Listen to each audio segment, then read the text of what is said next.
দুইটা বর্ণনায় পাওয়া যায় কিয়ামতের ময়দানটা হবে আরাফাতের ময়দানে, আবার আরেকটা বর্ণনায় পাওয়া যায় কিয়ামতের ময়দানটা হবে সিরিয়া ফিলিস্তিন এই শামের ভূখণ্ডের ময়দানে। পড়েন সুবহানাল্লাহ।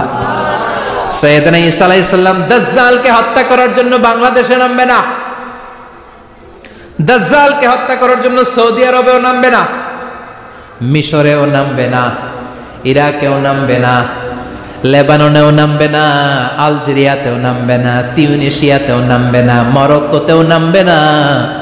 সাইয়েদনা ঈসা আলাইহিস সালাম দাজ্জালকে হত্যা করার জন্য ফিলিস্তিনের দামেস্কের জামে মসজিদের সবচেয়ে বড় মিনারার পাশে দুইজন ফেরেশতার পাখার উপরে ভর করে জমিনে নেমে আসবেন। এই জায়গাটা অনেক গুরুত্বপূর্ণ জায়গা। আল্লাহ বলেছেন বারাকনা হাওলা, এই পুরো এলাকাটাকে আমি বরকত দিয়ে ছেয়ে দিয়েছি। পড়েন আল্লাহু আকবার। আবার এই জায়গায় বিশাল একটা যুদ্ধ হবে। ফিলিস্তিনের একটা শহর আছে আল গৌতা, এই গৌতা শহরে মুসলমানদের কেন্দ্রবিন্দু হবে। কিয়ামতের আগ দিয়ে যা যা ঘটবে সব এই ফিলিস্তিনে ঘটবে। এই জন্য তিন আর জাইতুনের কসম কাটার মধ্য দিয়ে ফিলিস্তিনের কসম কেটেছে কে? এই ফিলিস্তিনের বাইতুল হাম, যেটাকে বলে বেথেলহাম, এই বেথেলহাম সিটিতে ঈসা আলাইহিস সালামের জন্ম। সুবহানাল্লাহ পড়েন। মনে থাকবে কোন শহরে? বেথেলহাম। বেথেলহাম শহরে ঈসা আলাইহিস সালামের জন্ম। তার মানে আল্লাহ ঈসা নবীর জন্মস্থানের কসম কাটলেন।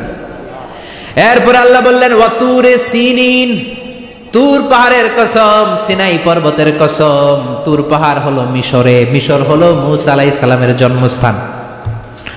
আর ওয়াহাদাল বালাদিল আমিন, এই নিরাপদ শহরের কসম, মানে মক্কাতুল মুকাররমার কসম। মক্কা মুকাররমা কার জন্মস্থান? জোরে বলেন, আরো জোরে বলেন। বিশ্বনবীর জন্মস্থান। তিনজন বড় বড় পয়গাম্বর যেই তিন দেশে এসেছে, আল্লাহ তিনটা দেশের কসম কাটলেন। তিনটা বড় বড় শরীয়তের ধারক বাহক এই তিনজন নবী, উলুল আজমি মিনার রাসূল। এজন্য আল্লাহ বললেন ওয়াত্তিনি ওয়াজ-যাইতুনি ওয়া তুরি সিনিনা ওয়া হাযাল বালাদিল আমিন।